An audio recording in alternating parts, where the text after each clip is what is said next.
पिछली वीडियो में मैंने आपको परावर्तन के बारे में बताया था। प्रकाश का परावर्तन किसे कहते हैं? जब कोई प्रकाश की किरण किसी ठोस वस्तु से टकराकर वापस आती है उसे परावर्तन कहते हैं।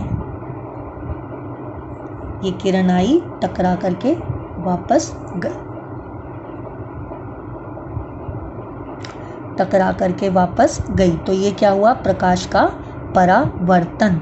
और अगर मैं बात करूं दर्पण की, ये एक शीशा है जिससे मान लो कि ये एक शीशा है, तो जिस हिस्से में परावर्तन हुआ उसको कहेंगे परावर्तक पृष्ठ, यानी वो हिस्सा जहां परावर्तन हुआ है,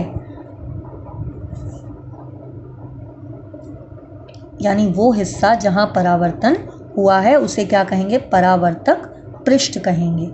तो अब अगर मेरा जो दर्पण है वो गोल हो, जैसे मैंने चम्मच के बारे में आपको बताया था कि चम्मच का आकार कुछ ऐसा होता है अगर हम साइड से उसको देखें तो अब चम्मच का ये हिस्सा कैसा है? गोल। अगर मैं बल्ब को इस तरफ रखूं, ये बल्ब है, बल्ब को मैंने इस तरफ रखा तो प्रकाश की किरण चम्मच के किस हिस्से से टकराएंगी? इस वाले हिस्से से, अंदर वाले हिस्से से। ये आई, टकराई और वापस चली गई, ये आई और टकरा करके वापस चली गई, तो ये अंदर वाले हिस्से से टकराई, तो जाहिर सी बात है पिछला हिस्सा क्या होगा? ये वाला, ठीक है। तो अब अगर तो ये हिस्सा क्या हुआ? परावर्तक पृष्ठ हुआ, यानी दर्पण का वो भाग जहां परावर्तन हो रहा है। तो ये कैसा है? परावर्तक पृष्ठ कैसा है? गोल। इसीलिए क्या है? गोलीय दर्पण है। इसीलिए क्या है? गोलीय दर्पण कहलाएगा, क्योंकि यहाँ पे वो हिस्सा जहां परावर्तन हो रहा है वो गोल है, तो इसीलिए क्या कहलाएगा? गोलीय दर्पण कहलाएगा। अब गोलीय दर्पण के अंदर वाले हिस्से में परावर्तन हो रहा है तो ये दर्पण कैसा कहलाएगा? अवतल दर्पण। कैसा कहलाएगा? अवतल दर्पण।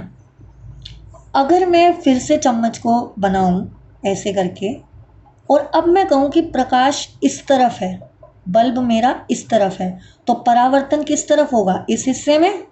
ये प्रकाश की किरण आई और टकराकर वापस चली गई, तो ये बाहर के हिस्से में हुआ, तो अब पिछला हिस्सा क्या कहलाए? पिछला हिस्सा कौन सा माना जाएगा? ये वाला। तो अब गोलीय दर्पण का ये जो परावर्तक पृष्ठ है जिसमें परावर्तन हो रहा है वो कौन सा हिस्सा है? बाहर की तरफ वाला, तो इसलिए इसको कहते हैं ऊतल दर्पण। तो यानी अगर मेरा गोलीय दर्पण हो, यानी जिसका परावर्तक पृष्ठ गोल हो, जिस हिस्से में परावर्तन हो रहा है वो गोल हो, तो वो गोलीय दर्पण कहलाएगा। और गोलीय दर्पण में भी अगर परावर्तन अंदर वाले हिस्से में हो रहा हो तो वो अवतल दर्पण कहलाएगा, अगर परावर्तन बाहर वाले हिस्से में हो रहा हो तो वो ऊतल दर्पण कहलाएगा। तो ऐसे अंदर और ऐसे अवतल। ऊ से उल्टा, ये उल्टा है ना, तो ऊ से उल्टा और ऊ से ऊतल, इस तरीके से भी आप इसको याद रख सकते हैं। तो ये थे ऊतल दर्पण और अवतल दर्पण, दोनों गोलीय दर्पण के प्रकार हैं। और गोलीय दर्पण क्या होता है? अगर किसी दर्पण का वो हिस्सा जिसमें परावर्तन हो रहा हो वो गोल हो उसे गोलीय दर्पण कहते हैं। और गोलीय दर्पण फिर दो तरह के होते हैं, अवतल दर्पण और ऊतल दर्पण। अगर अंदर वाले हिस्से में परावर्तन हो रहा हो तो अवतल दर्पण, अगर बाहर वाले हिस्से में हो रहा हो तो ऊतल दर्पण। तो दर्पण दो तरह के होते हैं, सीधे यानी कि जैसे ये वाला शीशा था, और गोलीय यानी कि अगर परावर्तक पृष्ठ गोल हो। और गोलीय में भी आगे दो तरह के हैं, अवतल और ऊतल। अब इन्हीं से जुड़ी हुई कुछ और शब्द हैं जिनके बारे में आपको पता होना चाहिए, वो मैं आपको बता देती हूँ। तो वो क्या है? सबसे पहले मैं चित्र बना रही हूँ अवतल दर्पण का। ये है अवतल दर्पण, ठीक है। अब मैं नीचे की डंडी नहीं बना रही हूँ, सिर्फ ये हिस्सा बना रही हूँ। तो अब इसमें परावर्तन अंदर वाली तरफ होता है, ये अवतल दर्पण है, तो जाहिर सी बात है इसमें जो परावर्तन होगा वो अंदर वाले हिस्से की तरफ होगा। तो यहाँ पिछला हिस्सा कौन सा होगा? ये वाला। पिछले हिस्से को हमेशा हम ऐसे दिखाते हैं। तो ये पिछला हिस्सा हमारा हो गया। तो अब इस अवतल दर्पण का जो बीच का पॉइंट है ये यहाँ, ये कहलाता है ध्रुव। क्या कहलाता है? ध्रुव। इसे लिखते हैं अंग्रेजी के पी अक्षर से, बड़ा पी है ये, पी। पी शब्द कहाँ से आया? ध्रुव को अंग्रेजी में पोल कहते हैं, तो वहां से शब्द आया पी। अब ये जो गोलीय दर्पण है, ये अगर मैं इसको पूरा कर दूं तो ये गोला बन जाएगा। ये देखो, अगर मैं इसको आगे तक पूरा कर दूं तो ये एक गोला बन जाएगा, एक वृत्त बन जाएगा। अब इस गोले का या इस वृत्त का एक बीच का पॉइंट भी होगा यहाँ पे, ये इस गोले के बीच का पॉइंट है। इसको कहते हैं वक्रता केंद्र। क्या कहते हैं? वक्रता केंद्र। इसको लिखते हैं अंग्रेजी के सी अक्षर से, बड़ा सी है। अब ये सी कहाँ से आया? केंद्र को अंग्रेजी में सेंटर भी कहा जाता है, तो इसीलिए इसका नाम आया सी। तो अब वक्रता केंद्र क्या होता है? गोलीय दर्पण। ये गोलीय दर्पण यहाँ से लेकर के यहीं तक था सिर्फ।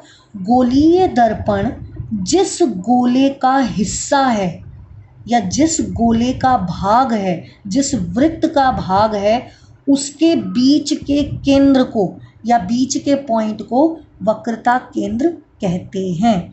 ध्रुव क्या होता है? गोलीय दर्पण के बीच का पॉइंट या बीच का बिंदु ध्रुव कहलाता है, यानी कि पी। अगर गोलीय दर्पण, ये गोलीय दर्पण है, तो गोलीय दर्पण जिस गोले का भाग है उसके केंद्र को वक्रता केंद्र कहते हैं। समझ में आ गई बात? अवतल दर्पण भी गोलीय दर्पण ही होता है, तो इसलिए मैं इसको गोलीय दर्पण कह रही हूँ। तो यानी कि गोलीय दर्पण जिस गोले का भाग है उसे कहते हैं वक्रता केंद्र। समझ में आई बात? अब अगर मैं P और C को जोड़ दूं, यानी कि गोलीय दर्पण के बीच के पॉइंट को और गोलीय दर्पण जिस गोले का हिस्सा है उसके बीच के पॉइंट को अगर मैं आपस में जोड़ दूं, तो ये जो दूरी है P और C के बीच की दूरी, ये कहलाती है वक्रता त्रिज्या। इसको लिखते हैं हम अंग्रेजी के R अक्षर से। ये कहाँ से आया? त्रिज्या को अंग्रेजी में रेडियस कहा जाता है, तो यहाँ से शब्द आया R। P और C के बीच की दूरी कहलाती है वक्रता त्रिज्या। समझ में आई बात? अब अगर मैं इसी तरह से उत्तल दर्पण बनाऊं, अब उत्तल दर्पण में परावर्तन किस तरफ होता है? उल्टी तरफ। तो यानी इस दर्पण का, ये उत्तल दर्पण है, उत्तल दर्पण में परावर्तन उल्टी तरफ होता है, तो इसीलिए इसका, इस दर्पण का पिछला हिस्सा कौन सा माना जाएगा? ये वाला। ये पिछला हिस्सा है दर्पण का। इसमें पिछला हिस्सा कौन सा था? ये वाला। इसमें पिछला हिस्सा कौन सा था? ये वाला। और इसमें पिछला हिस्सा कौन सा है? ये वाला। तो अब अगर इसी तरह से इस गोलीय दर्पण का बीच का भाग क्या हुआ? बीच का पॉइंट क्या हुआ? ये। तो ये क्या है? P, यानी कि ध्रुव। ठीक है।